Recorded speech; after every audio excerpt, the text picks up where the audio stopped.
Hello everyone out there, and welcome to First Spiritualist Church Sunday service. Today I'm so honored to have Rev Beatrice Calice here with us. It's my pleasure to be here.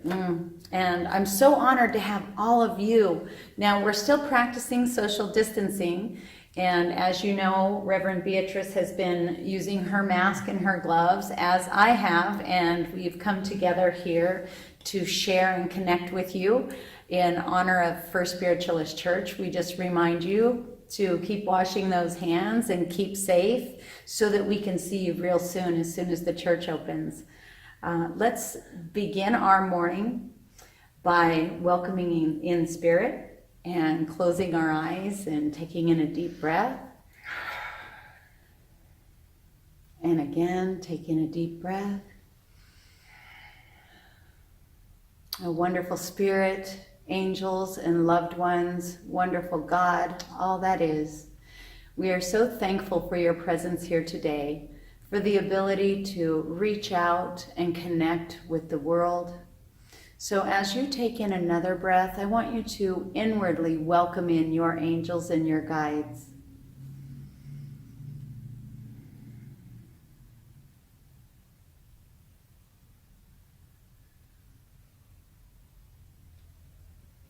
And as the energy shifts and the angels and guides join us in our vibration, we humbly bow before you and welcome you with love and gratitude for your assistance here today, asking to open up the minds, the ears, and the spirits to receive the beautiful information that Rev Beatrice is going to be giving to all of us today.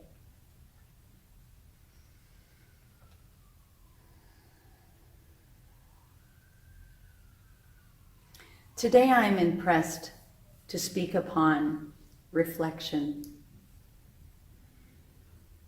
The inspirational thought of the morning and of the week. Inspiration, reflection. How often do you take the time to look into the mirror every morning and say good morning to yourself? To look into your soul eyes and say thank you for everything that I am experiencing here on this earth plane. More often than not, when you experience the reflection of what goes around you in your atmosphere and the people who speak to you, do you like what you're hearing? Do you feel good? Do you feel like you're being picked on, or do you feel like you're being praised? Are you elevated? Or are you being brought down? It's really important to pay attention to what's going on around you, because it is a clear reflection of what's going on inside of you. And I know personally, in the past, I have tended to point my finger or perhaps blame circumstances or instances where I feel that others are responsible for how I feel. And through my spiritual learning and the teachings and meditation, I've come to realize that my reality is purely up to me. And if I feel that I'm being hurt by someone or I'm being praised by someone, it's simply because of a feeling that's already existing within me.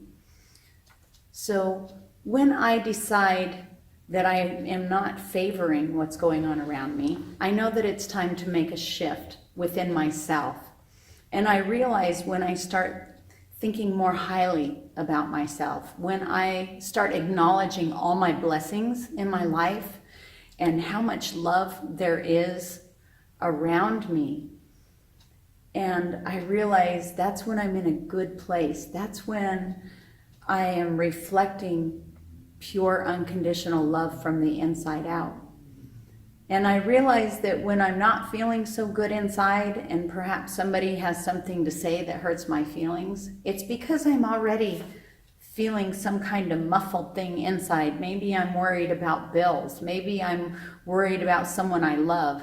Maybe I'm worried being the key word, worried, because worry is like a whole lot of energy. It's like a rocking chair. There's a lot of movement, but you don't go anywhere.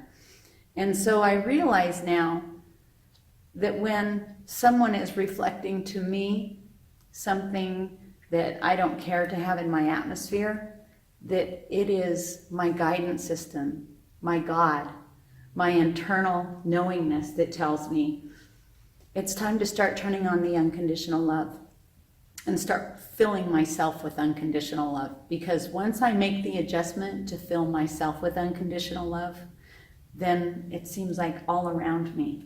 It's reflected back to you. It reflects back to me. So the unconditional love, it's in everything I see, in the traffic, in family, even the bills or whatever it is. Seems like even the money flows easier. So I want to thank Spirit for bringing me the intention of connecting with the word and the energy reflection. And I'm just so honored to be a part of this entire planet and all the experiences that we're going through.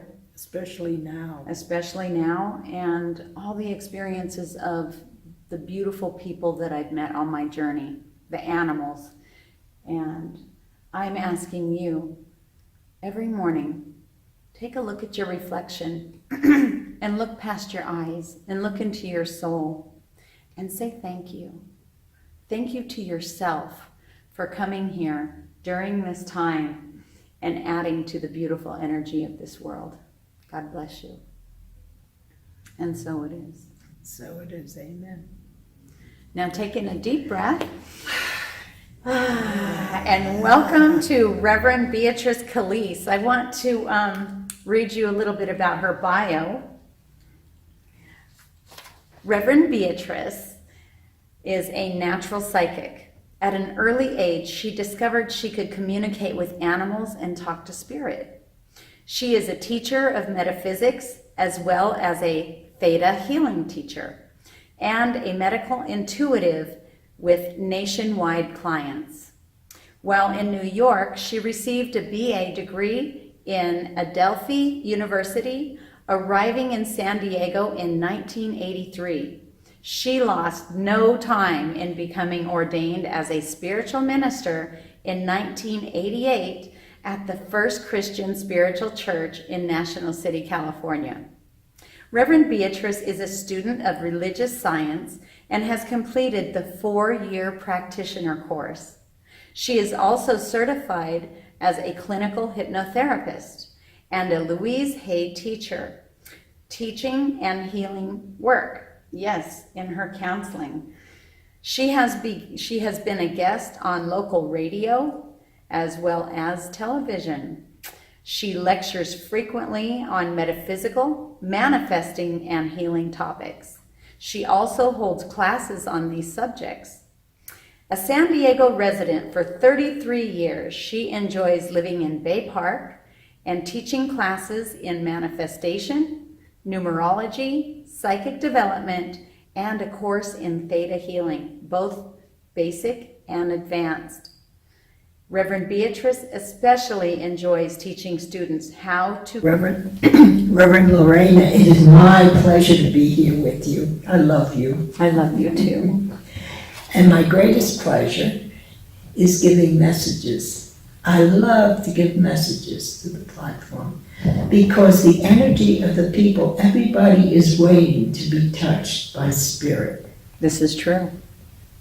And you see their smiling faces, but the difficult part is that God can only work through us if we allow and open up. Yes. See? And that's the trick. You have to be able to open your spirit up, to be open and receptive to perhaps criticism, perhaps adjustments, perhaps changing your mind about things. The Spirit can only do what they can do through you. So to be open to Spirit's word takes a little bit sometimes.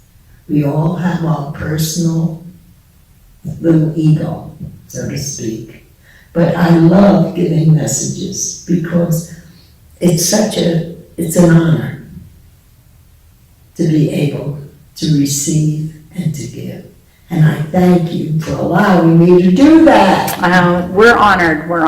And I agree with you. Absolutely. It is an honor to be connected with Spirit. Yes, it's good for me and good for who I give. Mm.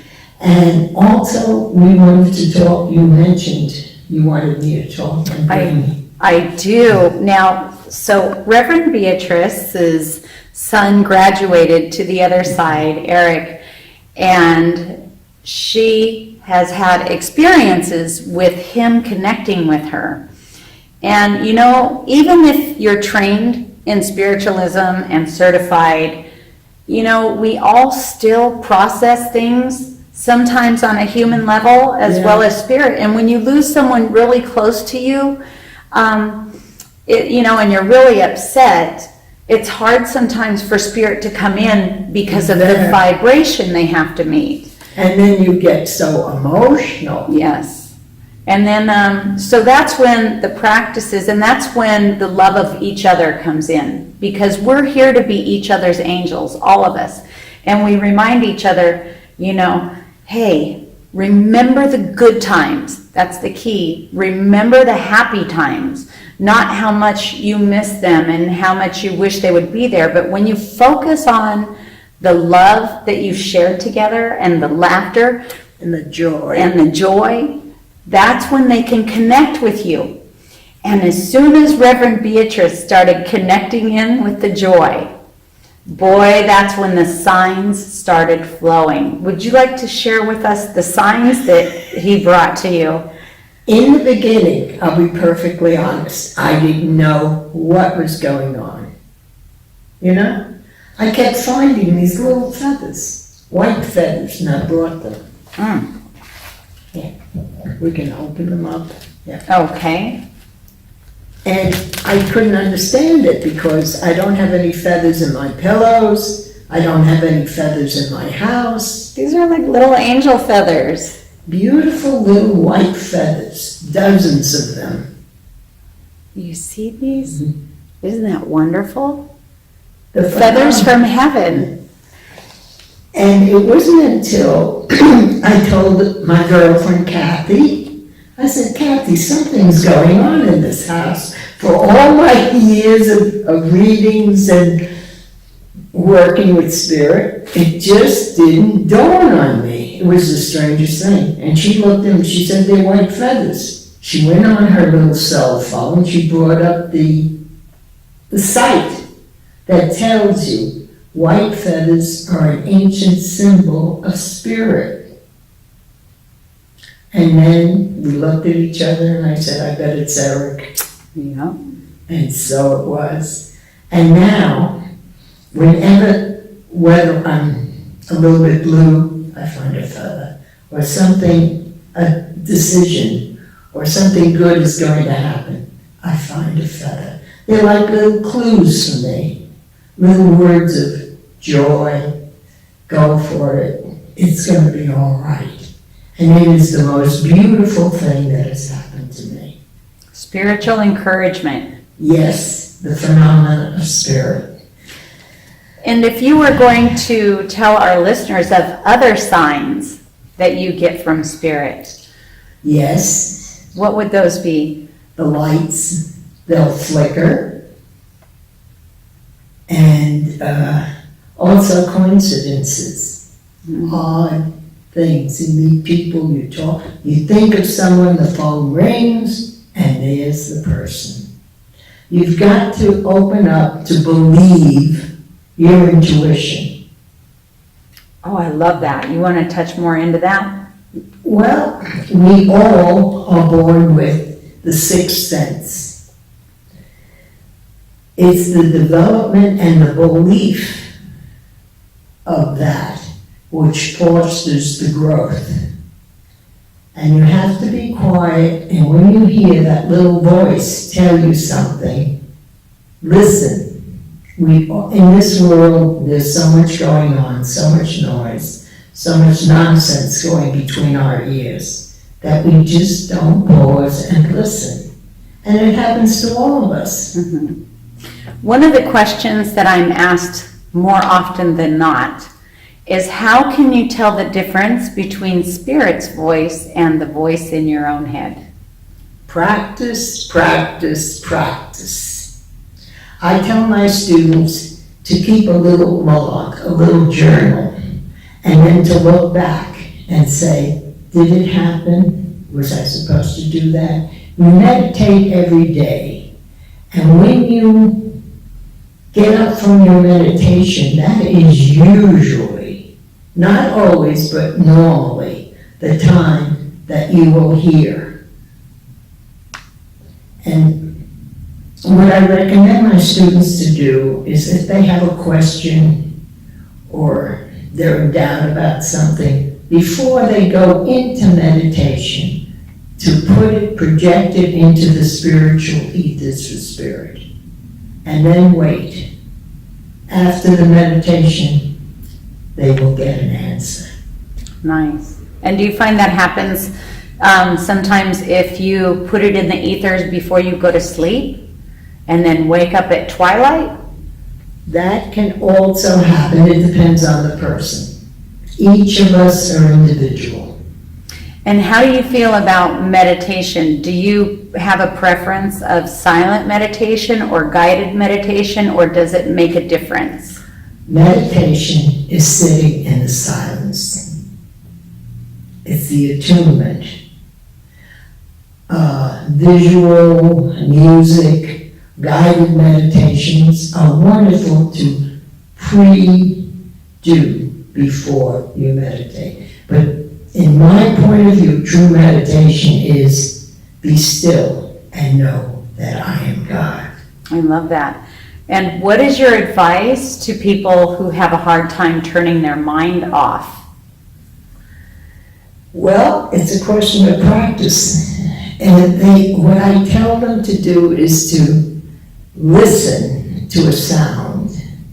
It may be traffic, it may be an air conditioner, it may be a fan, and to concentrate on that. Once they see a picture in their mind or they have a thought, to just let it go by and go back to the original. You have to actually train yourself.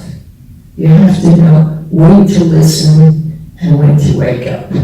Right, right. See, so you have to spend a little time in practice. So would you advise for people then to start their meditation? If somebody's new to meditation, would you advise them to do it sitting up as opposed to lying down? Sitting up. I meditate sitting up. Lying down, I fall asleep. I think everybody does. And do you prefer, like when you started to learn to meditate, was it easier for you to meditate outside or inside? Inside the house. Less distractions. Outside there's too many distractions. You tend to play. That's true. That's true. Yeah, just find a nice quiet spot, and if you can meditate the same time every day, because you're keeping an appointment with your spirits, guides, and teachers, and they will be there for you. That is the ultimate. I agree. 10 minutes, 5 minutes even. So in other words, you don't have to be a yogi No. and sit all day to try to receive messages? No. I know, that's one of the things that people I hear the most. I don't have time to meditate. You have time for TV, you have time for the news, you have time to put on lipstick, makeup, cell phone, computer. You find 10 minutes. And now, how do you honestly feel that making the time for meditation helps you in your everyday life? It focuses discipline. And we all need a little more discipline. It focuses organizing your life. Currently, I'm working with a person as a coach. And the first thing we have to learn is to organize our time. If you want to be successful, you must learn to be on time. You must learn to allow enough time to do everything you want to do. Not crowd yourself, not put yourself into a bind. You have to love yourself enough to know yourself. That's a really important, that's very powerful. And I think especially when it comes to meditation, because I know that when I'm in a hurry, I tend to drop things or mess things up. And so do you feel it's better to make an appointment for yourself for your meditation time? Yes, definitely. And then that way, You respect yourself. See, we teach you to love yourself. But the question is, how do you love yourself? What are the ways that you love yourself? Do you really take good care of yourself? Take the time to eat nourishing food. Take the time to select the food. To have a menu that enchants your physical being. All this has to be a little bit more organized and not just sling along. and just grab something at the last minute. Yeah. It takes a bit of forethought, organization, and planning, but everybody can do it. It's just pausing and saying, I'm important. Oh, did you hear that, everyone? Take time to pause because I'm important. I love that. Yeah, because there's an old story about the mother. I love it. And she had 12 children. Whoa. My mom. Yeah, and 12 children could not feed the mother, but the mother could fill 12 glasses. It's a question of love and organization and time. If you love yourself, you find the time. We find time, 20 minutes is nothing on a cell phone. That's true. Yeah, that is true. And that's what I hear the most. I just don't have time. Yeah, and yet 10 minutes for your soul, for your spirit. That's important. Look at them and tell them exactly what you just said, because that's really powerful. Yeah, you have to prioritize what is important to you. We're only here for a short time. We're here to grow and to learn. And it behooves me not to have that happen to the people that I love and I care for and I get to know. Just a little bit of time every day will alter your whole life. It'll give you time to project really what you want, who you are, where you want to go, what you want to attract into your life. You are in charge. Spirit can only do for you what they can do through you. I love that. See? So do you feel that the more that you do self-care and meditation, that you're able to manifest more freely? Yes. Not only manifest love and happy times, but also material things. Today we're going through a horrible period. Many people are in very, very difficult times, and my heart goes out to them. So you have to be on top of the situation. Do you think it's about changing perspective from horrible to finding what the blessing is? Yes, that's the key. Because I know, and personally in my family, I mean, it was really difficult being stuck at home, especially with teenagers, especially with a senior who's missing graduation and everything. But through all the craziness and life and trying to run here and there and work 7 days a week to pay the bills, I've really found that we found the missing element of family connection and bonding. Isn't that beautiful? I mean, we sit down and play, I keep 2 games on my table, checkers and sorry. And now when we're having a chance to sit at the table, we just instantly start playing a game. And that hasn't happened since they were really little and you needed to sit down and play with them. Yeah. And I find that I'm hearing those stories more and more, that it was horrible in the beginning, but now people are starting to see the blessing unfold. They've calmed down. See? And there's always a blessing. Always, but you have to be open to it and appreciate it. And that's beautiful that the family is closer and not everybody's running off in different directions. Mm-hmm. You have to pause and realize that. Do you think through this this time with everything going on, it has allowed people to get closer to their God self, to spirit? I hope so. Because all those people who never had time to meditate, now there's time. There's time if they have the willingness. We have free will and choice. God so loved us that he gave us free will, and often we forget it. We're in charge. See? Always. Always.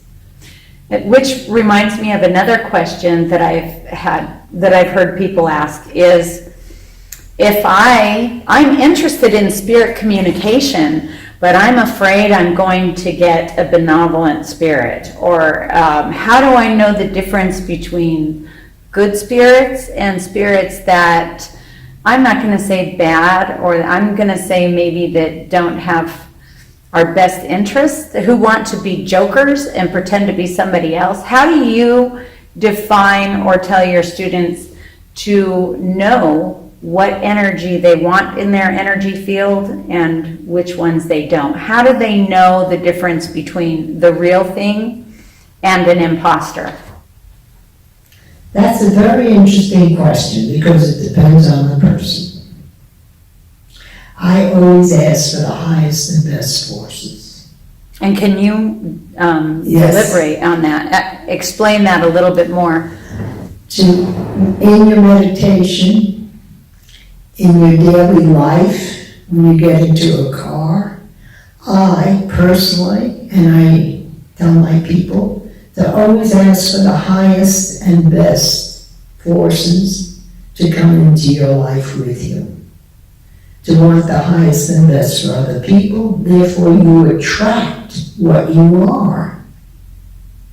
Reflection. Yes. So are you saying reflection of what goes on inside of you is out there. It also works when you're connecting with spirits? Absolutely, absolutely. There are spirits that are jokers, that are troublemakers, but you just keep them at bay. They know they have no business being near you or with you.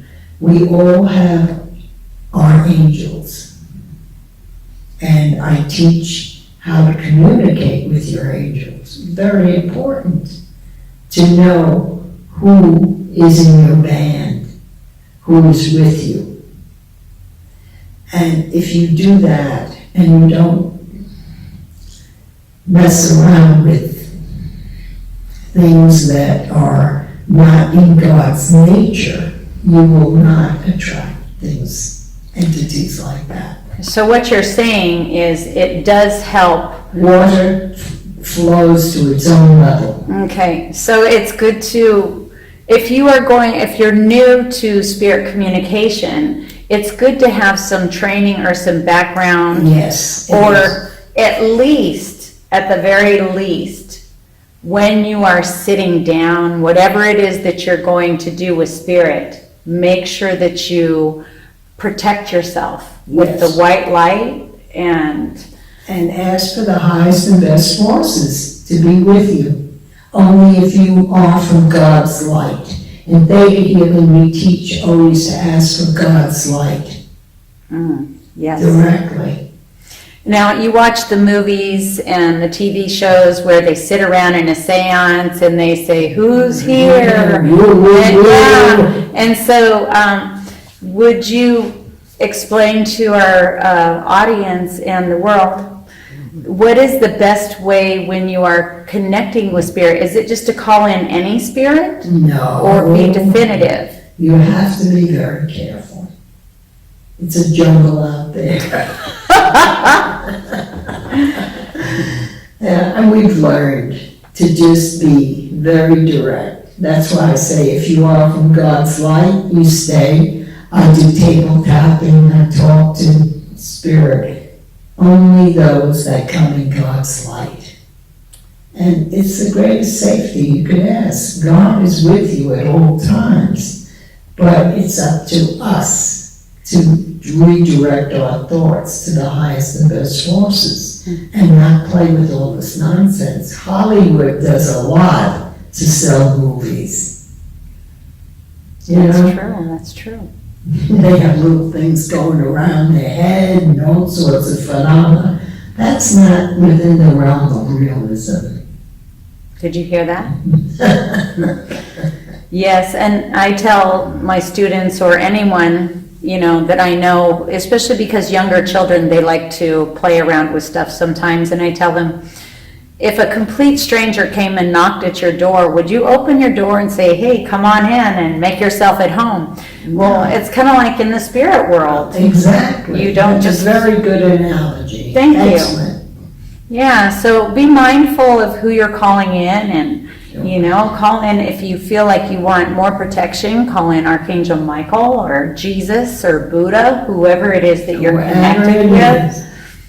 And how do you tell your loved ones or everyone out there, if you want to connect with a specific loved one in spirit to receive messages, how would somebody do that? That's an interesting question, because spirit is not people that have passed over. They are not always available. We have to understand that. So you can ask for their presence to be with you. If they can come, good. And they may come through an angel or through a symbol or white feathers. And say, it varies. I've had people come to me that do want to talk to their loved ones that have passed me on. And I tell them, I cannot guarantee that they will be here, because in spirit they have a life, they have things to do, they go to school. People don't realize that. They have different levels.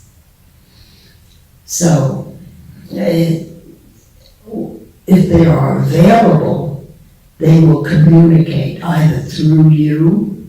So often they send symbols like white feathers or flowers, or you'll be drawn to a book or an album for a picture, but you have to follow that feeling that comes. See? So you're saying once you ask, pay attention. Pay attention. And sometimes I think, like, not trying to dig for it and look for it, but just to, like, open up your eyes and ears and know. And know. And don't always believe in coincidence, because there are no coincidences. Now sometimes you'll hear or you'll smell a fragrance. My father kind of came to me a few times. He comes, I have the scent of coffee. That's a nice one. Yeah, and I know it's him. My dad's paint and paint thinner. Yeah, there you go, see? And I know often when we're giving spirit messages, sometimes we'll get the smell of pie or perfume or a flower. Flowers are really popular. Yeah, so little symbols. They send little messages. You have to be aware and you have to be sensitive to them. That's the key, I think. That is the key. Yeah. So, yes, we believe that there's no such thing as death, and that you never die, and that love is the key that opens up the door to both realms. That's so true. Both realms. And so please, if you would like to know more information, then go to Rev Beatrice's website and the I Theta. have a new website. Oh, AskRevBeatrice.com.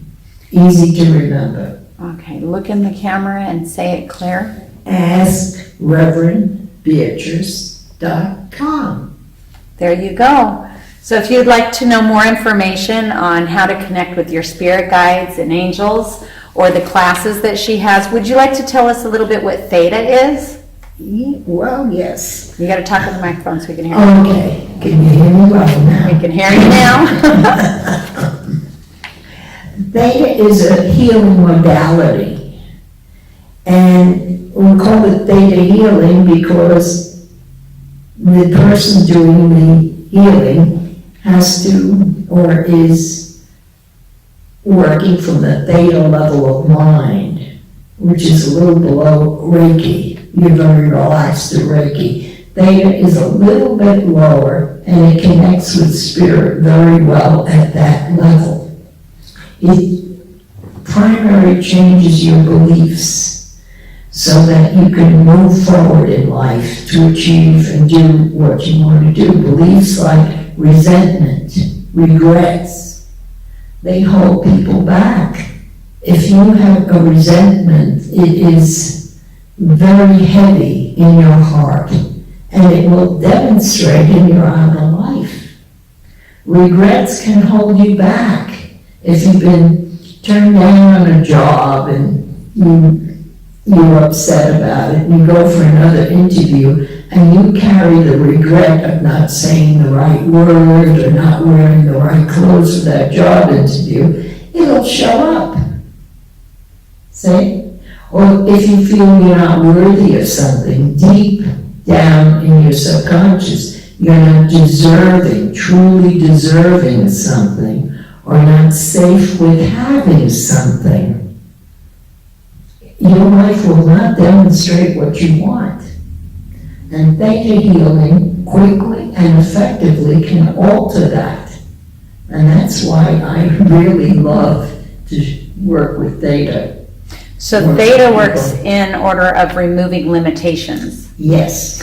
And can you, once you take, these are certified classes? Yes, they are. Okay, so once you're certified with Theta, then is this how you help someone else? Do you Yes, you help can by go. teaching them, or do you work on somebody and Well, remove? we are always teaching, Mhm. but you're not a theta teacher that can certify someone else. There's a little bit of a difference.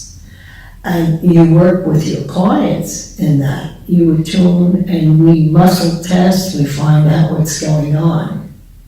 So once you are trained or certified in Theta, then you can help find something within someone else that they don't know is there Yes, and remove those blockages. yes, quickly and effectively, Nice. very quick. And that's why all these years I've been a theta teacher since, or working with theta in 204. Wow. Long time. 16 years. Yes. And I've loved every moment of it. And I love all my little students. We That's keep in wonderful. touch. Well, I would like to thank you so much, and thank you for sharing the Little- feathers. Remember the feathers?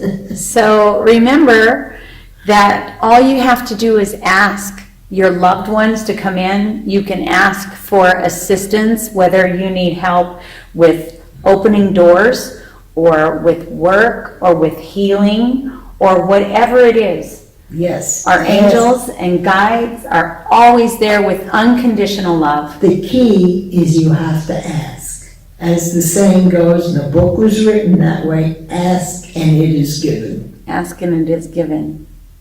Yeah. And so it is. And so it is. Well, thank you so much, Reverend My Beatrice. pleasure. My pleasure to be here with you. I love you. I love you too. Thank you. So, without further ado, now, I would like to move on with our love donation. And as you scroll down through the website, I know that everything's going to be here on the website, so that if you need to know how to donate or get onto the website, it's all here for you. So if you would like to make a love donation, just simply place that love donation in your hand or in your heart, in your intention, whether it's money, prayer, love, intention for the whole world, whatever it is. And close your eyes and repeat with me, or open your eyes and watch the words on the screen. Divine love in me blesses this offering and increases my consciousness of peace and prosperity in my affairs.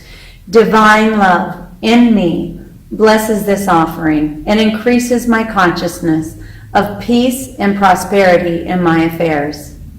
Divine love in me blesses this offering and increases my consciousness of peace and prosperity in my affairs.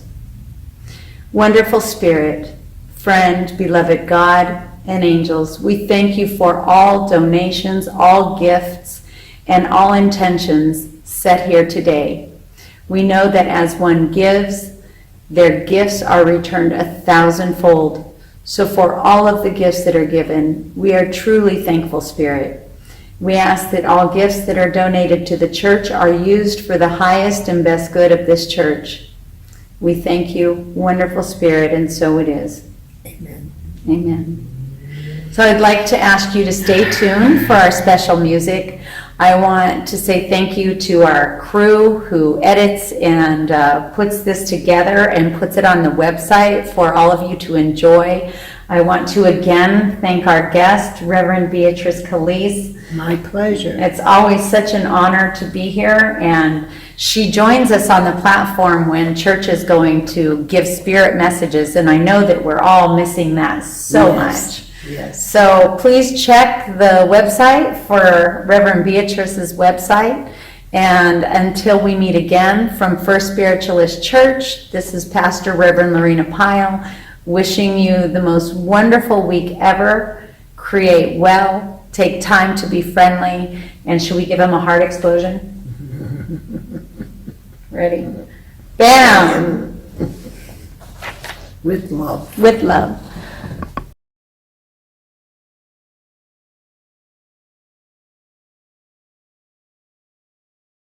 House and Dana Point to yours, wherever you are, we send you love. We send you love, love, love, love, love.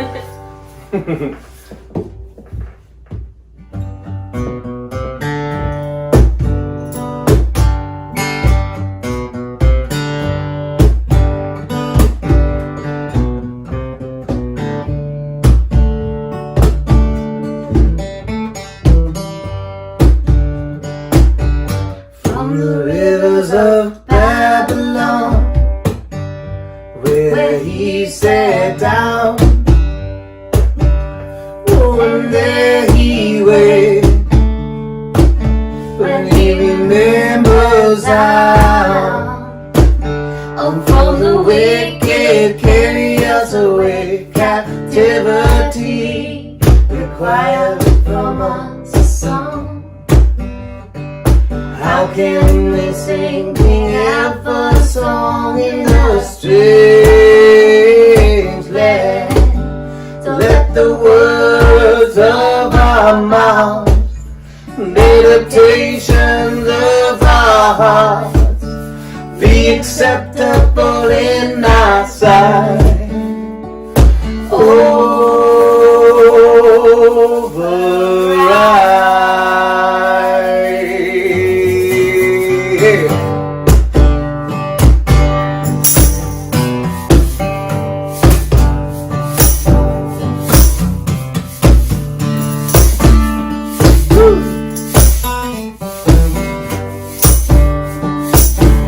From the rivers of Babylon, sat down, and there he went. When he remembers Zion, from the wicked carry us away. Captivity required from us a song. How can we sing King Alpha song in a strange land? How can we sing King Alpha song in a strange land?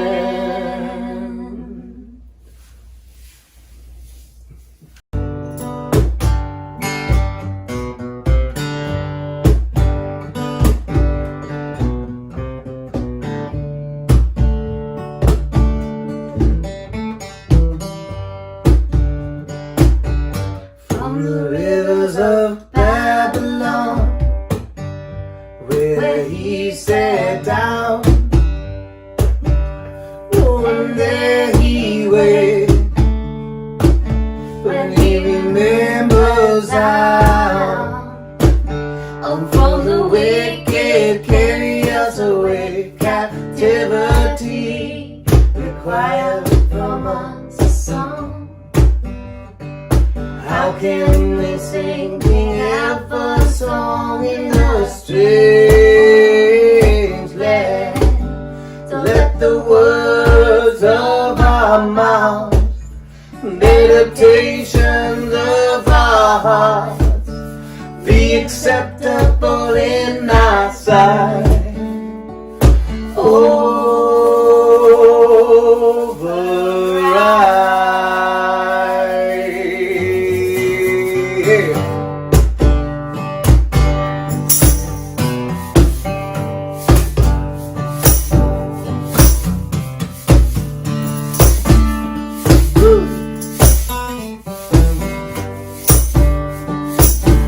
From the rivers of Babylon, where he sat down,